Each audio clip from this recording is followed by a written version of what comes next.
Hello viewers, welcome back to my channel. নভেম্বরেই শুরু হতে পারে ভোটার তালিকার বিশেষ নিবিড় সংশোধন অর্থাৎ স্পেশাল ইন্টেনসিভ রিভিশন, সংক্ষেপে এসআইআর।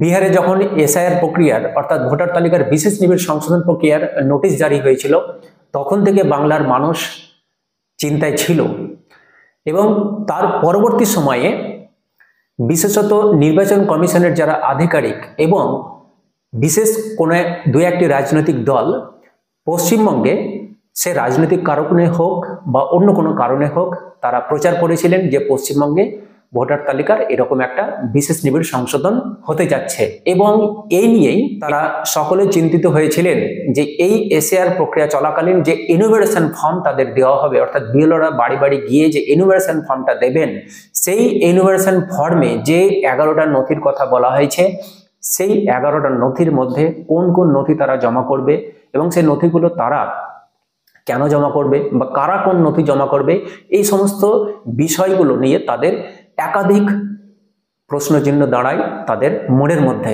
এবং অনেকেই এই বিষয়ে চিন্তিত এবং উদ্বিগ্ন হয়ে পড়েন।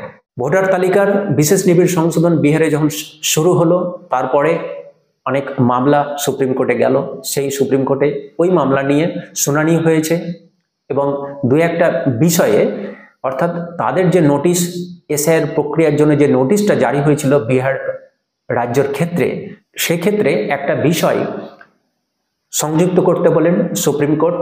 কি বলেছিলেন যে 11টা নথির কথা বলা হয়েছে এসআইআর প্রক্রিয়ার জন্য, অর্থাৎ ভোটার তাদের নিজেদেরকে ভোটার বা নাগরিক হিসেবে প্রমাণ করার জন্য যে 11টা নথি তারা জোগাড় করে রাখবেন এবং তারা সেই এনুমারেশন ফর্মের সঙ্গে ওই 11টা নথির মধ্যে যে কোনো একটি জমা করবেন, সেই নথিগুলো ছাড়াও ভোটাররা যারা খসড়া তালিকা থেকে বাদ গেছিলেন তাদের জন্য আধার কার্ডকে মান্যতা দিয়েছিল এবং এই বিষয়ে সুপ্রিম কোর্ট স্পষ্ট নির্দেশ দিয়েছিল নির্বাচন কমিশনকে, তারা যেন সাধারণ ভোটার যারা তাদের স্বার্থে অর্থাৎ খসড়া তালিকা থেকে যে 65 লক্ষ ভোটার বাদ পড়েছিল তাদের পুনরায় যাতে ভোটার তালিকায় নাম রাখার জন্য নাম দাখিল করতে পারে বা তারা যাতে ক্লেম করতে পারে, তাদের জন্য 11টা নথি ছাড়াও 11টা নথির মতোই আধার কার্ডকে আরও একটা বৈধ নথি হিসাবে গ্রহণ করতে হবে নির্বাচন কমিশনকে।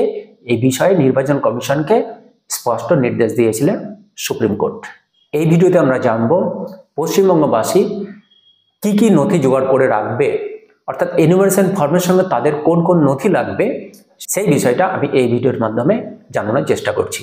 তার আগে একটা বিষয় আপনাদের পরিষ্কার করে বলি যে পশ্চিমবঙ্গের জন্য ভোটার তালিকার যে বিশেষ সংশোধন অর্থাৎ স্পেশাল ইন্টেনসিভ রিভিশন, সংক্ষেপে এসআইআর হবে বলে এখন অবধি কোনো নির্দিষ্ট নোটিফিকেশন জারি হয়নি। বিহারে এসআইআর এর জন্য যে নোটিফিকেশন জারি হয়েছিল সেখানে যে 11টা নথি কথা উল্লেখ আছে, সেই কারণে অনেকেই অনুমান করছেন যে ওই 11টা নথি আমাদের পশ্চিমবঙ্গের ভোটারদের জন্যও 11টা নথি, আমাদের 11টা নথির মধ্যে কোন কোন নথির কথা বলা হয়েছে সেই বিষয়গুলোই জানব। প্রথমত জন্ম শংসাপত্র, যেটা স্থানীয় পঞ্চায়েত বা পৌর সংস্থা কর্তৃক দেওয়া হয়।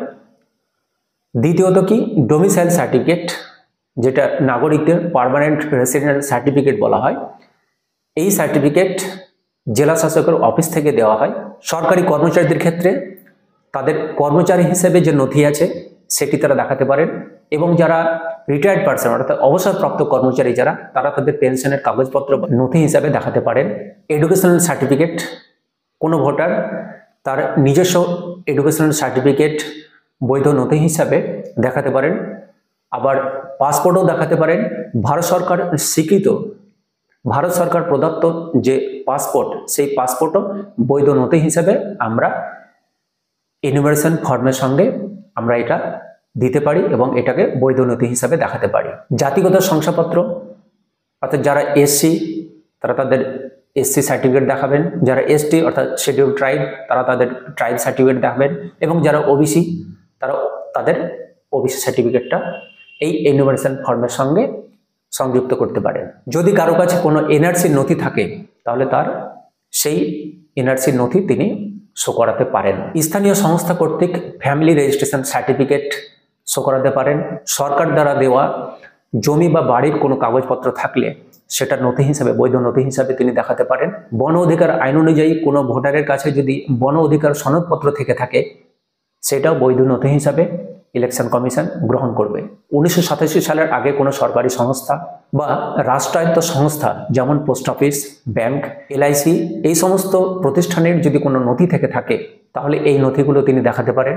মনে রাখবেন, ইলেকশন কমিশন SIR এর জন্য যে নোটিশ দিয়েছিল, সেই নোটিশে এই 11টা নথির কথা বলা হয়েছে। তাহলে প্রশ্ন হতে পারে যে আধার কার্ড কি বাংলায় SIR এর জন্য বৈধ নথি হিসাবে ইলেকশন কমিশন গ্রহণ করবে না? পশ্চিমবঙ্গের জন্য যখন নোটিশ জারি হবে, অর্থাৎ স্পেশাল ইন্টেনসিভ রিভিশন যখন শুরু হবে, তার আগে একটা নোটিফিকেশন জারি হবে ইলেকশন কমিশন কর্তৃক। এই নোটিফিকেশনেই উল্লেখ থাকবে যে আধার কার্ড পশ্চিমবঙ্গবাসীর জন্য বৈধ নথি হিসাবে ইলেকশন কমিশন গ্রহণ করবে কিনা। তাহলে ধরে নেওয়া যায় যে আধার কার্ড পশ্চিমবঙ্গবাসীর জন্য আধার কার্ড কোনোভাবে, বিশেষত SIR প্রক্রিয়ার ক্ষেত্রে, বৈধ নথি হিসাবে গৃহীত হবে না। অনেকে বলছেন যে pan card, driving licence, ration card এগুলো গ্রহণ হতে পারে না। ইলেকশন কমিশনের ঘোষণা অনুযায়ী pan card, driving licence, ration card, এমনকি ভোটার কার্ডও কোনোভাবে SIR প্রক্রিয়া চলাকালীন পশ্চিমবঙ্গের নাগরিকরা বৈধ নথি হিসাবে এগুলো দেখাতে পারবে না, এবং ইলেকশন কমিশন এগুলো গ্রহণ করবে না, এবং ইলেকশন কমিশন এগুলো বৈধ নথি হিসাবে গ্রহণ করবে না। ধন্যবাদ ভিডিওটি দেখার জন্য। ভিডিও যদি ভালো লাগে অবশ্যই লাইক করবেন, প্রয়োজনে বন্ধুদের শেয়ার করবেন, যাতে সকলেই এই বিষয়গুলো জানতে পারে। Thank you for watching this video.